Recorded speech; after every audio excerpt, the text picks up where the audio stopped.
자, 오늘 본문에 보면은 사도 바울이 디도를 그레데 섬에 남겨둔 이유를 이야기하고 있습니다. 자, 두 가지를 이야기합니다. 오늘 5절에 보면은 내가 너를 그레데에 떨어뜨려 둔 이유는 부족한 일을 바로잡고 나의 명한 대로 각 성의 장로들을 세우게 하려 함이라, 이렇게 말하고 있어요. 그래도 이 교회는 아무래도 부족한 게 많죠. 이제 갓 새로 세워진 교회이기 때문에 그 성도들이 아직까지 여전히 유대인으로서 예수 그리스도를 영접한 사람들은 여전히 유대적인 사고방식이 남아있고, 헬라인으로서 예수 그리스도를 영접한 사람들은 지금까지 살아오던 세상 우상을 섬기고 세상 방법이 여러 남아있죠. 그래서 교회의 신앙생활을 하면서도 여전히 옛생활을 버리지 못하는 이런 어떤 부족한 점이 남아있습니다. 그런 것들을 바로잡고, 또 어떤가 하면은 그 당시 여러 가지 사도 바울이 전한 복음에 대해서 이단이라든지 아니면 이런 유대주의자라든지 이런 것에 대한 부도덕한 이런 것에 대한 도전을 받고 있었습니다. 그래서 이런 것들은 하루아침에 변하지 않기 때문에 이 디도를 통해서 그 교회를 차근차근 훈련시키고 그렇게 하여 이 사람들의 신앙을 견고하게 세우기 위한 이런 목적을 가지고 이 디도를 그레데 섬에 떨어뜨려 두었습니다. 또 한 가지 이유는 뭔가 하면은 장로들을 세우기 위함이다. 일꾼들을 세우기 위해서 세워졌다 그랬습니다. 여기 초대교회에서 장로라는 명칭, 다른 성경에서는 감독이다 이런 표현도 한데, 감독과 장로라는 말은 동의어입니다. 같은 말이에요. 자, 근데 어떤 데서는 장로라 그러고 어떤 데서는 감독이라 그러는데, 자, 이 장로라는 말은 연장자를 뜻하는 말입니다. 연장자. 이것은 직분의 자격을 강조하는 말입니다. 이 장로들은 그 당시에 나이가 있는 이런 사람들을 중심으로 세워졌습니다. 자, 그래서 이 장로라는 말을 사용하는 것은 유대인 중심의 교회에서 주로 사용했어요. 왜냐하면 이 장로라는 말이 구약에서부터 쭉 이어 내려온, 그래서 그 당시 어떤 말이라든지 아니면은 그런 것에서 연세가 있고 사람들을 다스릴 수 있는 이런 사람들을 장로로 세워서 그래서 유대인 중심의 교회에서는 주로 장로라 그랬습니다. 그러나 그 당시 지금 이 디도서라든지 아니면은 사도 바울이 이 복음을 전한 이방 세계에서는 어떤가 하면은 이 많은 경우에 이 감독이란 또 단어를 사용합니다. 이 감독이란 말은 치리자 이런 의미가 있어요. 이것은 직분의 임무에 좀 강조점을 둔 이 명칭이 감독입니다. 직분의 자격이 아니라 직분의 임무, 다시 말해 치리할 수 있는 사람. 이 감독이란 말은 이방인 중심의 교회에서 많이 사용했던 단어가 이 감독입니다. 자, 그래서 오늘 본문에서는 보면은 이 장로를 세우게 하려 함이라 하며, 장로의 자격 아니면은 꼭 자격뿐만 아니라 장로는 어떠한 사람이어야 되는가 하는 것을 이 몇 가지로 나눠서 이야기하고 있습니다. 자, 첫 번째 오늘 본문의 이 장로, 교역자, 인격과 생활에 있어 모범이 되는 사람이어야 됩니다. 이런 사람이 세워져야 되고, 또한 이 장로들은 아니면은 이 교역자들은 이런 것들을 추구해 가야 됩니다. 인격과 생활에 있어 모범이 되는 것. 또 이 뭡니까? 오늘 세 가지로 크게 나눠서 볼 수 있어요. 6절, 7절, 8절 나눠서 보면은 6절은 가정적으로 건강한 가족을 소유한 자, 그리고 7절에서는 술과 감정과 물질에 대해 절제할 수 있는 성숙한 인격의 소유자, 세 번째는 이웃에 대하여 의로우며 하나님에 대한 거룩한 삶을 사는 이런 사람들이 장로가 되어야 되고 교역자가 되어야 된다, 이렇게 이야기하고 있습니다. 자, 먼저 6절에 보면은 이렇게 말하면 책망할 것이 없고 한 아내의 남편이며 방탕하다 하는 비방이나 불순종하는 일이 없는 믿는 자녀를 둔 자라야 할지니, 이렇게 말하고 있어요. 첫 번째 뭔가 하면은 책망할 것이 없는 자. 왜 그런가 하면은 교인들 중 진리의 말씀에서 떠난 자, 이런 사람들을 정당한 책망으로 바로 잡아야 하는 이 위치에 있는 사람이 이 교역자입니다. 다시 말해 장로입니다. 내가 깨끗하지 못하고 내가 어떤 책망받을 것이 가득 있는 사람이 어떻게 다른 사람을 책망할 수가 있겠습니까?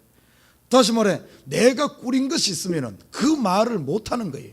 설령 그걸 가르친다 할지라도 거기에 능력이 없습니다.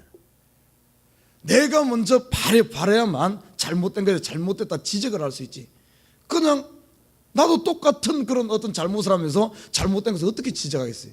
그러다 보니까 말씀의 능력을 잃어버리고 말씀을 올바르게 전하지 못하고 그 부분을 슬쩍 그냥 피해가게 되는 겁니다. 그래서 이 장로들 아니면 교육자들 어떤가 하면 책망할 것이 없는 자, 그래서 자기 스스로 그런 부분에 대해서 끊임없이 어떻게 보면 노력하면서 지금 책망할 게 있다 할지라도 이런 부분을 십자가 앞에서 씨름을 하면서 내가 하나님 앞에 바로 서는 어떤 이런 훈련이 되어져야지. 그것 없이 자기는 돌아보지 아니하고 자기는 하지 않고 자꾸 남만 가리키려고 하고 남에게만 이래라 저래라 해가지고서는 되지 않는다는 사실입니다. 그래서 끊임없는 자기 훈련이 필요한 겁니다. 교육자들은.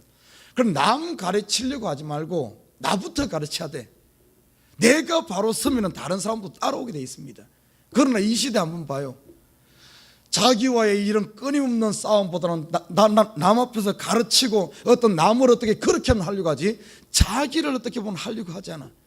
여러분 사도 바울 봐요. 사도 바울 우리 구석구석 사도 바울이 13권의 성경을 썼는데 사도 바울이 자기 자신과의 싸움하는 모습들이 얼마나 많이 나옵니까?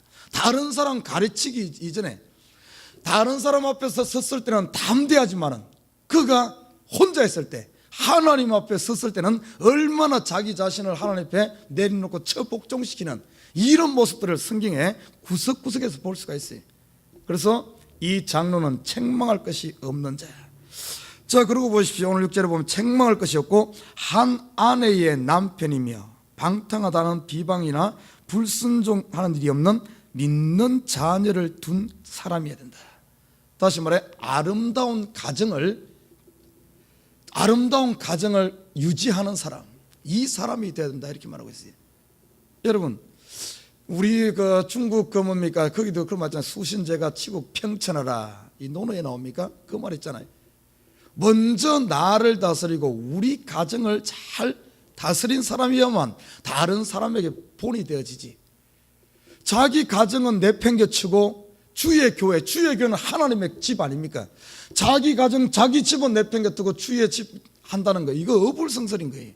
그러나 실질적으로 보면은 이 시대에 많은 어떤 이 장로들 아니면은 교육자들이 가정을 챙기지 못하는 경우가 얼마나 많은지 몰라요.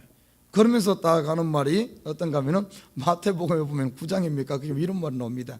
예수님께서 누구든지 나를 따라오려거든 자녀나 부모나 아내나 버리지 않으면은 나를 따라올 수 없다. 이 구절을 갖다 대. 그 말이 이 말입니까?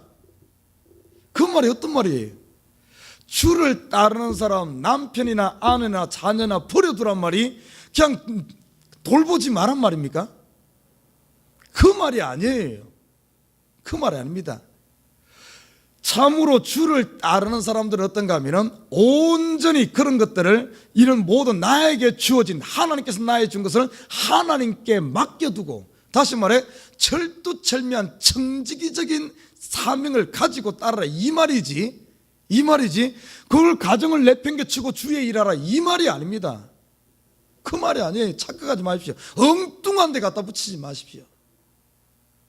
자기 가정 돌보지 못하면서 뭔 주의 가정, 뭐 주의 교회를 돌봅니까? 이거는 말이 안 되는 거예요. 그래서 오늘 장로의 조건에서 제일 처음에 이 자기 가정을 잘 돌보는 사람, 아름답게 가정을 가꾸는 사람, 이 사람만이 주의 교회를 가꿀 수 있다는 겁니다. 여러분 어떤가 하면은 이 자녀를 버려두라 하는 의미는 아내를 버려두라 하는 의미는 프라이오리티 우선순위를 어디에 두라 하는 어떤 청지기전 이것을 말하고 있어요. 철두철미하게 하나님께서 내 아내를 내 것이라고 생각하고 내 자녀를 내 것이라고 생각하는 순간 거기에 매여버립니다. 거기에 매여버리면 더 이상 다른 것을 돌아볼 수가 없어요.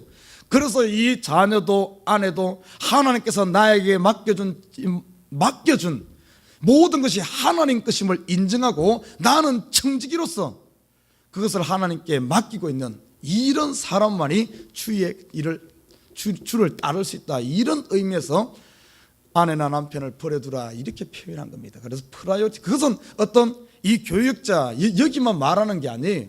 모든 성도들은 다 주를 따르는 사람들입니다. 주를 따르는 사람들은 이 땅에 있는 모든 것, 여러분 몸에서 났든 아니면 여러분이 이 땅에서 돈으로 벌었든 여러분이 공부해서 이건 뭡니까 취한 업적이든 모든 것들에 대해서 그걸 내 것이라고 생각하지 말고 그걸 청지기적 사명을 가지고 하나님께서 나에게 맡겨준 것이다 하는 이 사명을 가지고 살아가야만 우리가 올바르게 주를 따를 수 있다는 겁니다.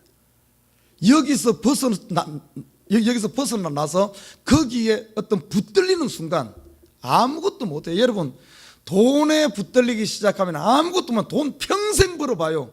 그것이 거기서 벗어날 수 있는가? 못 벗어납니다. 죽을 때나 벗어나지.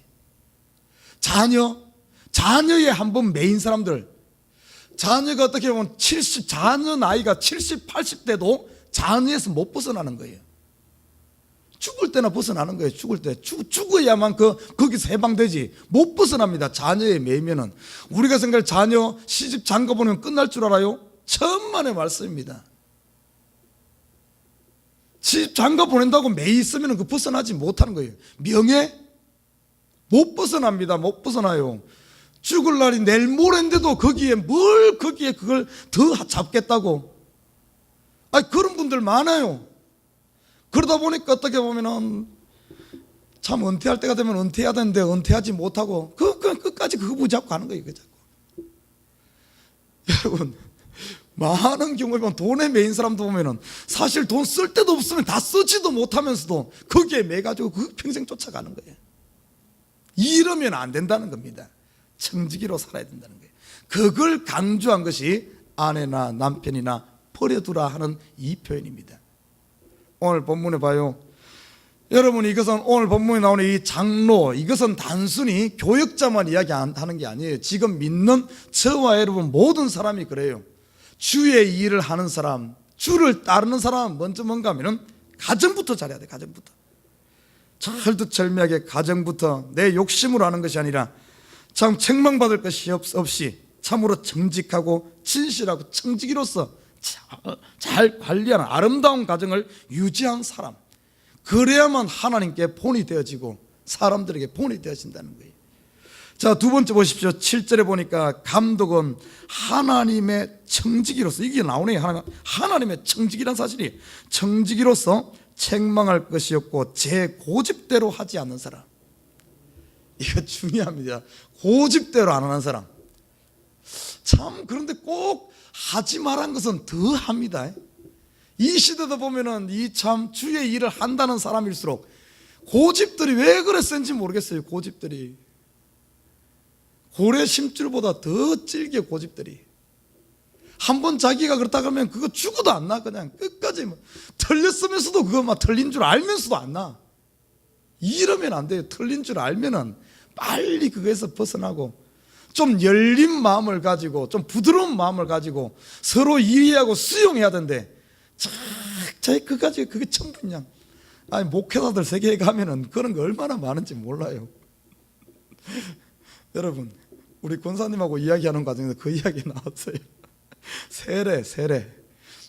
세례 베푸는 거. 어떤 사람은 어떻게 사는 줄 알아요? 이 침례 아니면 안 된다고 생각해. 침례 아니면은. 그래야 그걸 막 끝까지 보여잡는 거예요. 성경에서 침례에 대해서 뭐라 그랬습니까? 예수님께서 요한은 물로 세례를 주었지만 나는 성령으로 세례 주리라. 여러분 물 세례는 뭘 보여주는 줄 압니까? 예표예요. 예표. 앞으로 받을 이 땅에서 우리가 눈에 보이는 것으로 우리를 씻어내는 게 뭡니까? 우리 씻어내는 게 뭐 있어요? 우리 정결케 하는 것 뭐가 있습니까? 두 가지가 있어요. 두 가지가. 첫째는 가장 흔하게 보는 게 물 아닙니까? 물로 다 씻어내는 거예요. 물로. 또 한 가지가 있죠. 불입니다. 불로 어떻게 보면은 이 세균이라든지 이런 것들 태워내면서 깨끗하게 합니다. 그래서 구약에서 보면은 이렇게 정결하게 하는 게 물을 통과한다든지 불을 통과시키는 겁니다. 그래서 이 세례라는 것은 뭔가 하면 우리를 정결케 하고 씻어내는 걸 말해. 그래서 물로 세례를 주면서 이것은 뭘 보여주는 예표인가 하면 앞으로 불세례, 성령 세례를 보여주는 거예요. 성령이 우리에게 임하면 우리가 거듭난다. 모든 것을 정하게 하고 새롭게 하는, 깨끗하게 씻어내는 그것을 보여주는 하나의 예표로 보여주면서 한 것이 물 세례입니다. 여러분, 세례는 물로 씻기만 하면 그럼 무조건 뭐 다 구원하나? 그거 아니에요. 그건 아닙니다. 보여주는 거예요. 진짜는 어떤가 하면 불세례, 성령 세례입니다. 성령 세례. 성령 세례 받은 사람들은 대중 앞에서 성령 세례 내가 받은지 모르잖아요. 어떻게 합니까? 안 보이잖아요. 그러니까 내가 성령 세례 받은 사람입니다 하는 것을 공중 앞에서 보여주면서 선포하는 행위가 뭔가 하면 세례를 주는, 물로 세례를 주면서 아, 저 사람은 씻음 받았다. 다시 말해 그 속에 성령 세례를 받는 그것을 대중 앞에 선포하는 거예요. 이 물은 어떤가 하면 바닷물에서도 하고, 요즘에는 바닷물에서 합니다. 그 당시에는 바닷물은 안 했어요. 요단강에서 했지. 요단강이나 물에서 했지. 뭐 바닷물에서 하든 아니면은 강에 가서 하든 아니면은 강이 멀면은 요즘에는 어떻게 하면 교회에서 욕조에서 하죠. 그죠? 욕조에서 또 뭐 하기도 하고, 어떤 사람은 또 집에서 아프신 분들은 뭡니까? 목사님이 집에 가서 욕조에서 하기도 하고. 우리 장로교에서는 어떻습니까? 욕조에 물에 들어가지 않고 물을 머리에다 얹음으로, 기얹음으로 씻는 거예요. 여러분, 이렇게도 되고 저렇게도 괜찮아요. 그러면 욕조에 들어가서 물 들어갈 때 머리카락 하나는 남으면 안 돼? 다 들어가야 돼? 여러분, 이거는 어불성설이에요. 어불성설. 그런 것 가지고, 그런 거에 매여 가지고 그것이 진리인 양 그거만 막 부의잡고 이것 아니면 안 돼. 평생 그거 하나만 그러고 앉아있는 사람도 있어. 이러면 안 된다는 거예요. 그런 것 좀 내놔. 진짜가 뭔가. 진짜는 뭔가 하면은 성령 세례, 거듭남이에요. 거듭남. 이게 우선이지. 물 앞으로 넣니 뒤로 넣니 요렇게 들어가니 저렇게 들어가니 이래도 괜찮고 저래도 괜찮아. 중요한 것은 뭔가 하면은 내가 크리스찬, 내가 성령 받은 사람입니다. 공중 앞에서 선포하는 거예요. 선포. 다시 말해 이 세례는 신앙 고백입니다. 신앙 고백. 나는 예수 믿는 사람입니다. 이제부터는 모든 것 버리고 이렇게 살겠습니다 하는 공포를 하는 거예요. 그 공포는 어떤가 하면 내 속에 성령 세례 받았을 때 하는 겁니다. 그래서 우리 어떻게 보면은 자기 것만 가지고 이것이 전부이냐 그러면 안 돼요. 내가 받은 은혜 그것이 전부예요. 천만에요. 사람마다 다 은혜가 다르게 임해요. 다르게. 내가 받은 달란트 그게 단 줄 알고, 내가 받은 은사가 단 줄 알고, 내가 아는 하나님의 세계가 전부인 줄 알고, 하나님께서 나에게 풀어준 성경 그것이 단 줄 알고, 천만에요. 다 아니에요. 좀 이래야 되는데 그러지 못하고 우리가 얼마나 좁은 마음, 자기가 그것 가지고 막 고집만 부리고 이러면 안 된다는 거예요. 그러면 발전이 없어요. 발전이 없어. 항상 고집 부릴 것이 아니라 수용적인 자세를 가지고 하나님 앞에 항상 내 자신을 내려놓고, 이렇게 할 때 우리의 믿음이 성장해서 어떻게 오늘 본문 나오는 이 장로의 차약처럼 이렇게 가는 겁니다. 나는 우리 식구들이, 여러분 여기 있는 뭐 교육자만 또 아이고 누가 그런데 이 말이 아니에요. 여기 있는 이 말씀은 장로들 뿐만 아니라 하나님의 일에 부름받은 저와 여러분 모두를 향해 하는 거예요. 나는 우리 식구들이 고집 다 내려놓고 항상 어린아이 같은 순수한 마음으로, 열린 마음으로, 옥토와 같은 부드러운 마음으로, 고집이 아니라 배움의 자세에서 매 하나님 앞에 우리가 변화되어 가고 믿음이 성숙되어 가는 이런 식구들 되기를 주님을 부탁드립니다. 우리 목사도 그래야 되고 여기 있는 성도들도 한 명 한 명도 다 그렇게 될 때 우리의 믿음이 그리스도께까지 자라는 거예요. 우리 교회 비전이 뭡니까? 셋째 하늘 아닙니까? 주님께로 자라가고 우리 마음을 깊이 내려놓고 삼일길을 걸으면서 참 천을 향하여 우리의 마음을 활짝 열린 자세, 이런 열린 사람에게 하나님의 은혜가 임하는 거예요. 이런 사람이 성장하게 되고, 이런 사람들이 변화하게 되고, 이런 사람들은 타의 뽑음입니다. 어제 다르고 오늘 다르기 때문에 사람들이 보이는 거예요. 야, 저 사람 저렇게 변했구나, 저렇게 변했구나. 빛이 되는 줄 믿습니다. 오늘 이 새벽에도 우리 자신을 하나님 앞에 활짝 열고 주님의 빛 앞에 우리를 내려놓고 우리 속의 어둠을 내어 쫓는 이 새벽 되기를 주님으로 부탁드립니다.